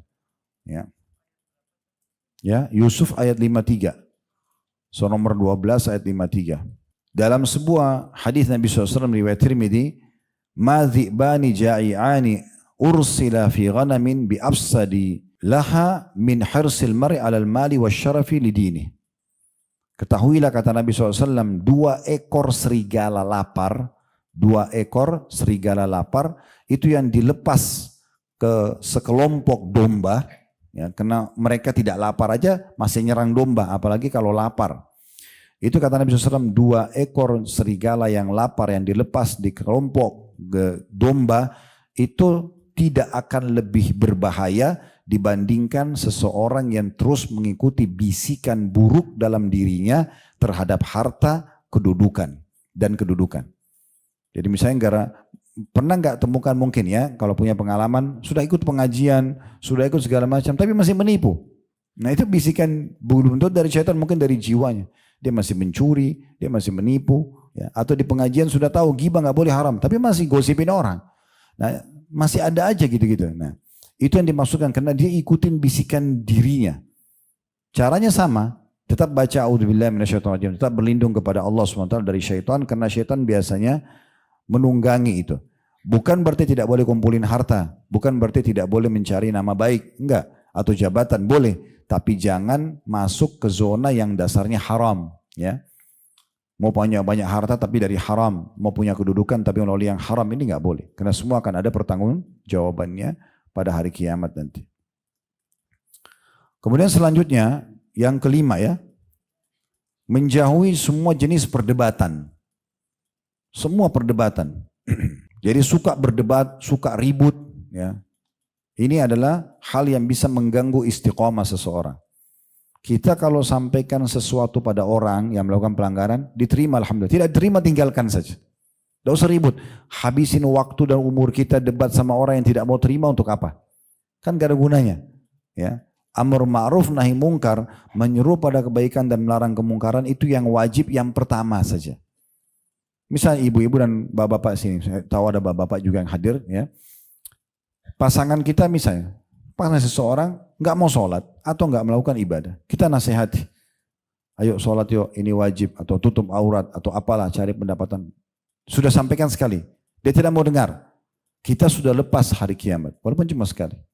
Karena mengingatkan orang kebaikan yang wajibnya yang pertama. Yang kedua, yang ketiga ini, yang ke-100 ini sunnah. Artinya dapat pahala dikerjakan, tapi kita sudah tidak kena hukuman hari kiamat, karena kita sudah pernah mengingatkannya. Ya, apalagi dalam agama, kata Nabi SAW, man ra'a minkum mungkaran, siapa yang lihat kemungkaran, falyughayyiru biyadihi, dia ubah dengan kekuatannya, tangannya. Fa in lam yastati' fa bilisani, kalau tidak mampu maka dengan lisannya, fa in lam yastati' fa biqalbi, kalau tidak mampu maka dengan hatinya. Wa dzalika adhafu, dan itu selemah-lemah iman. Berarti dalam hati pun bisa. Kalau memang kita lihat tidak mampu kita untuk menasihatin dia. Nah, seperti itu. Baik, jadi tidak usah berdebat-debatan. Dikatakan dalam sebuah hadis Nabi SAW, ma dhalla qaumun ba'da huda kanu alaihi illa utul jadal. Ketahuilah, kata Nabi SAW, tidak ada kaum, satu kelompok manusia yang sesat setelah dapat petunjuk kecuali karena mereka suka berdebat. Kecuali karena mereka suka berdebat. Jadi kadang-kadang syaitan buat begitu. Ya, mereka sudah mulai faham agama, solusinya untuk digoda buka aurat sudah tidak bisa, zina tidak bisa, riba sudah tidak bisa, maka dicari celah yang lemahnya di mana. Nah, masalah satunya adalah perdebatan. Suka ribut, suka berdebat sama orang. Yang benar itu orang kalau makin tertanam iman dalam hatinya makin jarang bicara. Kecuali yang penting aja. Jadi dia betul-betul jaga, kalau ditanya iya, kalau dia bertanya juga penting, kalau enggak dia enggak mau. Sibuk dengan zikir. Itu orang kalau makin kental imannya makin begitu. Tapi kalau makin bicara tentang satu tema, ada di sana dia. Tema yang lain ada. Semua seperti dia kuasai. Mendominasi. Ini aneh orang seperti ini. Itu berarti, ini kata Nabi SAW, bukan kata saya. Tidak ada kaum yang sesat setelah mereka dapat petunjuk kecuali karena mereka suka berdebat. Tsumma tala Rasulullah SAW hadil ayat. Kemudian Nabi SAW membacakan ayat ini, ya, yang bunyinya waqalu a'alihatuna khairun amhu ma darabuhu laka illa jadala bal hum qaumun khasimun. Yang artinya mereka mengatakan, apakah Tuhan kami lebih baik daripada dia? Mereka tidak memberikan kepada perumpamaan, hai Muhammad, kecuali hanya untuk berdebat saja, dan mereka kaum yang suka untuk ribut. Lalu Nabi SAW mengatakan dalam hadis Bukhari, inna abghadar rijali ilallahi ta'ala aladdul khasim. Sesungguhnya orang yang paling Allah benci di sisinya adalah orang yang sangat sengit dalam berbantah-bantahan, suka berdebat. Ya. Ciri orang beriman, saya sebutkan tadi, dia lebih tenang, dia tidak banyak berbicara. Bicara oke, bercanda iya. Ditanya kepada Nabi SAW, ya Rasulullah, apakah anda bercanda dengan kami? Kata Nabi SAW, iya, tapi aku tidak ucapkan kecuali kebenaran. Dan bukan menjadi target utama. Bukan setiap hari bercanda, terus setiap saat bercanda. Enggak. Ada saatnya gitu. Kalau sudah dia menyendiri, dia akan sangat menikmati waktu dengan Tuhannya. Lagi jalan ke pasar ibu-ibu, lagi di jalan macet, lagi istighfar, baca, ulangi hafalan Al-Quran, dengarin ceramah. Jadi selalu begitu. Dia sibukkan dengan hal tersebut. Kita akan temukan mereka lebih bijaksana, lebih dewasa, karena menjauhi perdebatan-perdebatan seperti itu. Kemudian juga di dalam sebuah hadis disebutkan oleh Ibnu Abi Dunya, kata Nabi SAW, man jadala fi khusumatin bighairi ilmin lam yazal fi sakhatillahi hatta yanzi'. Siapa yang mendebati satu permasalahan tanpa punya ilmu. Kalau misalnya kita sedang diajak berdialog oleh seseorang, misal bab kesehatan, bab agama, lagi mau cari titik temunya, kebenarannya. Allah berfirman di firman ini, tapi yang satu mengatakan, tapi Allah juga berfirman begini. Mereka tapi tujuannya bukan untuk berdebat, tujuannya untuk mencari titik temu, itu nggak ada masalah. Tapi kapan untuk berdebat, ini jadi masalah ini. Karena kata Nabi SAW, siapa yang berdebat di satu masalahan yang tidak ada ilmu, ikut-ikutan ribut di situ tapi tidak punya ilmunya, maka dia akan terus berada di atas murkahnya Allah sampai dia berhenti. Sampai dia berhenti. Nah ini kadang-kadang syaitan buat tuh pertengkaran suami istri, ribut-ributan, ngotot-ngototan, kata-kata kasar keluar. Semua dari syaitan ini. Ya. Ini bisa merusak istiqomah seseorang. Gak perlu. Kalau ada pasangan kita, orang sekitar lagi marah, diam aja dulu. Gak usah ditanggapin.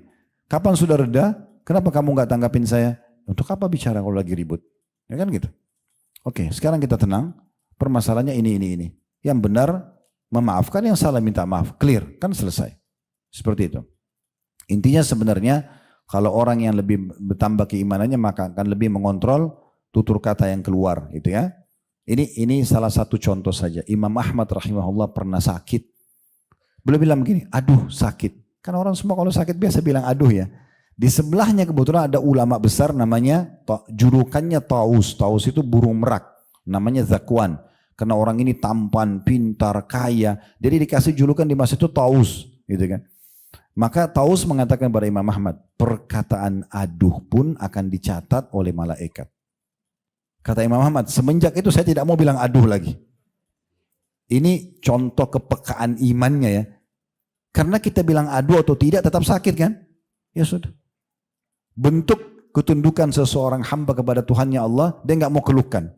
Alhamdulillah. Nabi SAW itu dalam hadis yang diriwayatkan Tirmidzi, beliau kalau sedang nikmat melimpah, beliau bilang begini, Alhamdulillahilladzi binikmati tatimmus shalihat. Segala puji dan puja kepada Allah yang semua kebaikan tersempurnakan dengan izinnya. Tapi kalau ujian datang, apa yang Nabi bilang? Alhamdulillah ala kulli hal. Segala puji bagi Allah dalam setiap keadaan. Masih memuji Allah. Bukan aduh. Gitu ya. Bahkan kadang-kadang yang kita keluhkan itu mungkin sebuah nikmat. Contoh ibu dan bapak lapar. Kan? Haus, capek. Mungkin sebagian orang anggap itu sebuah ujian. Padahal sebenarnya dengan lapar jadi enak makan kan.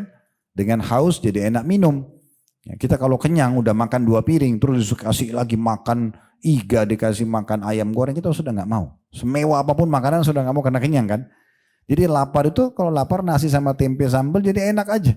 Berarti lapar itu bukan untuk berkeluh kesah. Aduh lapar, untuk apa aduh? Kan tinggal makan aja. Karena Allah yang datangkan rasa lapar itu untuk enak makan kan gitu. Kalau kita lagi tidak haus, kita bertamu ke rumah orang, ditanya mau minum apa Pak, Bu, kita karena tidak haus, mesti bisa milih kan.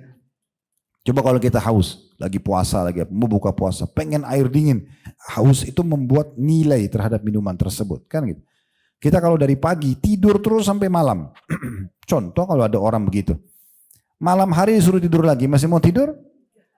Baik, kalau ada orang bangun dari habis subuh, aktivitas, capek bener, malam tidur 2-3 jam aja, enak. Capek itu membawa pada itu kan. Jadi mulai sekarang alhamdulillah lapar, alhamdulillah aus, alhamdulillah capek. Semua baik. Sangka baik dengan Allah SWT. Itu salah satu contoh orang istiqomah dengan keimanannya. Baik selanjutnya. Menjauhi semua jenis kelalaian. Ya, ini yang keenam ya. Ya. Menjauhi semua jenis kelalaian. Apakah perbuatan ataupun ajakan. Semua jenis kelalaian. Lalai ya, kita tidak bicara dosa sekarang. Kita bicara lalai. Kayak misalnya lalai itu, ya sudahlah hari Senin gak apa-apa deh. Gak puasa dulu hari ini. Lalai kayak orang yang gak dosa sebenarnya. Tapi dia kayak bermalas-malasan. Itu harus dijauhi semua jenis kelalaian. Kalau mau istiqomah.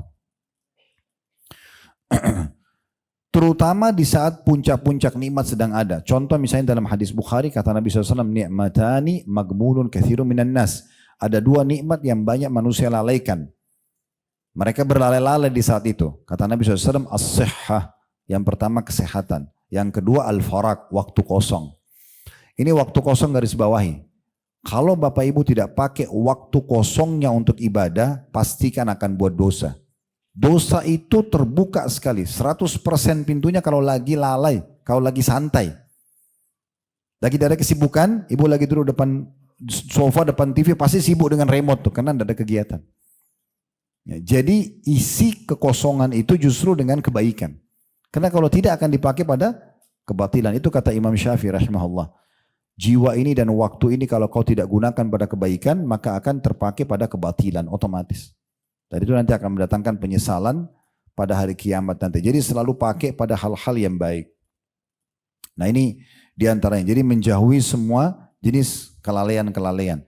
Kalau kapan ada waktu lowong, tidak usah Bapak Ibu cari kontaknya, siapa kira-kira temanku yang lagi bermasalah nih, kemudian WA ke dia, kan? Ada masalah apa, curhat aja sama saya. Nggak usah. Itu cari masalah. Nggak usah. Di saat itu waktu lowong justru sibuk dengan kebaikan. Mungkin saat itu Bapak Ibu lagi lowong, tapi 1 jam 2 jam lagi mungkin kita punya masalah. Kita tidak tahu. Ngapain kita masuk ke alam orang? Akhirnya pada saat teman kita cerita tentang pasangan hidupnya, kita juga terbawa arus. Memang itu suami kamu kan? Dan kita jadi dosa. Jadi gibah suami orang, padahal kita nggak kenal.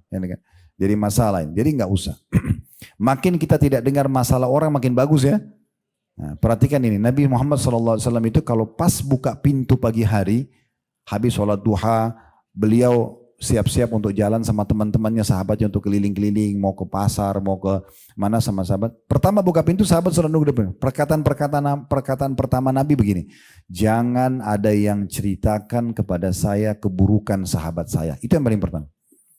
Saya mau dengar yang baik-baik aja, jangan cerita yang buruk-buruk. Itu perkataan Nabi kepada semua sahabat. Kalau kita kan enggak, WA pertama sudah tahu belum? Mancing orang pertama. Jadi mau masalah. Ya. Untuk apa? Enggak usah pakai manajemen konflik dalam hidup. Nah. Jadi makin banyak kita tidak tahu, makin bagus. Enggak apa-apa. Biarin aja. Ya. Saya kalau istri saya cerita sesuatu, saya dengarin aja. Oh iya berarti saya sudah tahu. Tapi untuk saya korek-korek, enggak usah. Saya enggak mau korek-korek. Untuk apa bikin pusing kepala? Udah tinggal zikir, tinggal apa. Kalau ada yang mau dibicarakan, bicarakan. Bercanda iya. Tapi kalau untuk mencari sesuatu yang tidak dibutuhkan, enggak penting. Untuk apa habisin waktu di situ? Kamu sudah berapa kali pacaran sebelum nikah sama saya? Kalau dia bilang 100 kali, kan pusing sendiri kan? Baik kata Nabi SAW dalam hadis juga yang sahih diriwayatkan Tirmidzi, badiru bil amali sab'an. Segeralah beramal saleh sebelum datang 7 hal. Sebelum datang 7 hal. Yang pertama beliau mengatakan hal tantadiruna illa faqran mansi atau munsi. Apakah kalian menunggu kemiskinan yang membuat lupa? Sekarang lagi sehat, lagi ada pendapatan walaupun sedikit misalnya. Jangan lupa nanti miskin yang membuat lupa. Ada orang karena miskinnya sampai nggak bisa lagi ibadah. Lapar sekali. Baju nggak ada, sobek-sobek. Apa nunggu kemiskinan begitu baru mau pikir ibadah? Sudah nggak ada waktunya pikir ibadah itu. Yang kedua, auginan mutghiyah. Atau sebaliknya, kekayaan yang melalaikan. Karena banyaknya melimpah harta, seringnya meeting sampai lupa, nggak bisa lagi ibadah. Nunggu itu. Yang ketiga, au maradun mufsida atau nunggu penyakit yang membinasakan, tiba-tiba kena penyakit kronis. Yang keempat, au haramin mufannida atau masa tua yang membuat pikun. Apa tunggu itu? Sudah lupa, udah nggak bisa lagi ibadah, gitu kan? Kemudian ada yang kelima, au mautin mujhiza atau kematian yang tiba-tiba datang. Nunggu itu baru mau beramal, udah nggak bisa. Ya. Kemudian yang keenam, awid dajjal fasyarru ghaibin yuntadhar atau kalian tunggu dajjal keluar di saat orang sudah susah untuk ibadah. Yang ketujuh yang terakhir, awis saati fassa'atu adha wa amar atau kalian tunggu kiamat terjadi, kiamat itu lebih berat lagi. Kiamat itu lebih berat lagi. Ya, ada satu orang subhanallah sudah tua sekali, sudah meninggal beliau, Allah yarham. Salah satu orang itu ada di Jawa Timur, kami sempat ketemu dan bicara. Di masa umur hidupnya sudah terakhir sekali baru dia bilang, saya pengen sekali sekarang mempelajari kisahnya Abu Bakar, Umar, kemudian saya mau menulis buku. Terus mana anda di masa mudanya ini? Berapa hari kemudian meninggal orang itu. Mudah-mudahan saya Allah catat pahala, tapi dia baru menyesali di saat akhir hidupnya. Kenapa enggak dari awal dilakukan itu? Ya. Jadi itu yang keenam ya. Yang ketujuh. Yang kedelapan ya. Yang ketujuh. Baik, sudahlah. Berdebat dua kubu. Ikuti saya saja. Yang ketujuh. Sahabat dan lingkungan yang buruk. Ya. Nah ini harus dijauhi. Baik, kita ulangi kalau. Yang pertama kan doa tadi ya. Yang kedua jauhi bisikan syaitan. Yang ketiga menjauhi bisikan jiwa yang buruk, gitu ya. Saya sudah ulangi sebentar. Yang pertama kan kita berdoa tadi. Yang kedua itu menjauhi bisikan syaitan. Oh, nuntut ilmu dulu yang kedua. Oke. Yang ketiga jauhi bisikan syaitan. Yang keempat bisikan jiwa yang buruk. Ya. Yang kelima debat. Ya. Yang keenam kelalaian tadi ya. Baik. Yang ketujuh Nah ini berarti yang 7 kan? Nah sudah, alhamdulillah. Soalnya tadi ada yang ribut bilang ke-8. Baik, artinya yang ke-7 ini kita harus punya komunitas yang baik. Begitu sebenarnya ya. Jadi jauhi semua teman-teman dan lingkungan yang buruk. Makna buruk ini maksudnya adalah jauh dari agama. Itu makna buruk. Dan baik itu berarti dekat dengan agama. Itu aja kesimpulannya. Dari mana saya tahu Ustaz teman dan lingkungan baik sama mana yang buruk? Dekat dengan agama atau jauh dari agama itu saja. Kalau teman itu, lingkungan itu selalu dekat dengan agama berarti itu lingkungan yang baik, teman yang baik. Kalau jauh dari agama berarti itu buruk ya. Jadi ada satu cerita saya ingin sampaikan. Ini namanya orang ini Uqbah bin Abi Mu'aid. Uqbah bin Abi Mu'aid. Bapak Ibu perlu tahu nama ini. Sebenarnya nama ini ahli neraka orang ini. Tapi ada kisah uniknya. Uqbah bin Abi Mu'aid. Nanti kita akan hubungkan dengan surah Al-Furqan, surah nomor 25 ayat 27 sampai 29.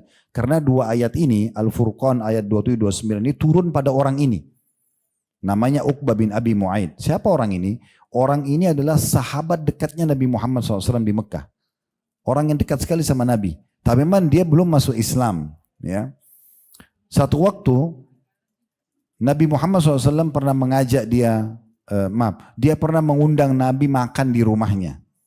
Dia yang undang Nabi makan di rumahnya. Lalu Nabi bilang, saya tidak mau makan sampai kau masuk Islam. Karena Nabi ingin dia masuk Islam. Maka dia syahadat orang ini. Uqbah bin Abi Mu'aid syahadat dia. Setelah dia syahadat, Nabi gembira. Nabi makan, lalu kemudian tersebar satu Mekah, Uqbah bin Abi Mu'aid masuk Islam. Uqbah ini selevel dengan Abu Lahab, Abu Jahal. Jadi maksudnya tokoh Mekah yang sangat terkenal. Dengan dia masuk Islam, Nabi berharap orang banyak masuk Islam. Dia punya sahabat dekat. Itu namanya Umayyah bin Khalaf. Ini majikannya Bilal. Yang dulu siksa Bilal dengan batu, nah itu Umayyah bin Khalaf. Ini meninggal dalam keadaan kafir juga di perang Badr. Dan meninggal di tangannya Bilal juga gitu kan. Yang jelas Uqbah ini didatangi oleh Umayyah bin Khalaf. Dalam beberapa riwayat yang lain disebutkan Abu Jahal yang datang kepada dia. Intinya ada yang datang kepada dia lalu mengatakan, apa kau benar sudah meninggalkan agama nenek moyangmu? Kalau memang benar, kebetulan orang yang sedang mengancam dia ini punya hubungan bisnis. Saya akan putuskan hubungan bisnis ini dan kita tidak lagi persahabatan.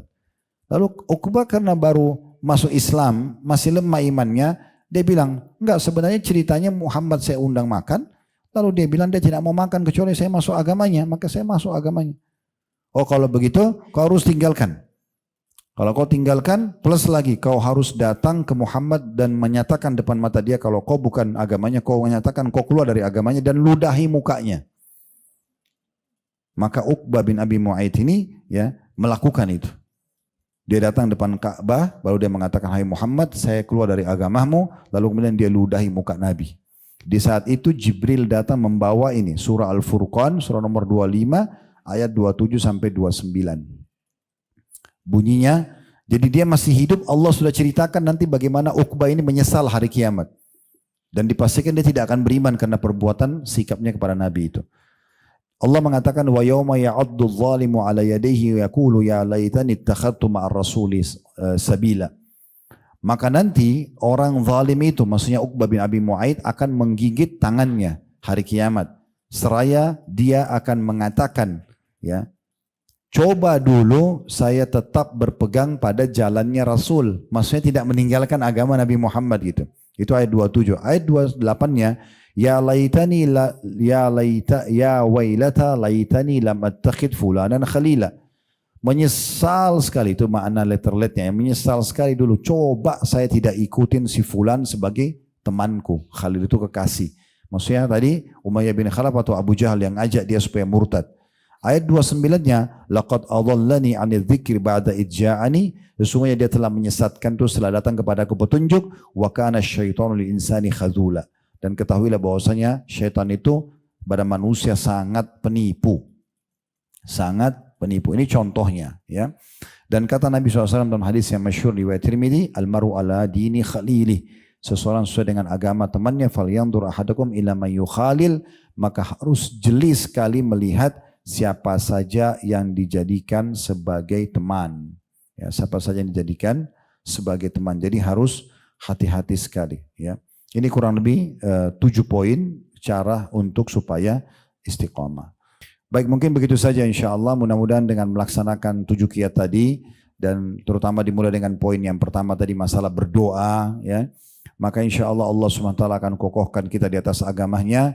Ketahuilah Bapak Ibu sekalian, waktu kita sangat terbatas, hanya sampai ajal datang.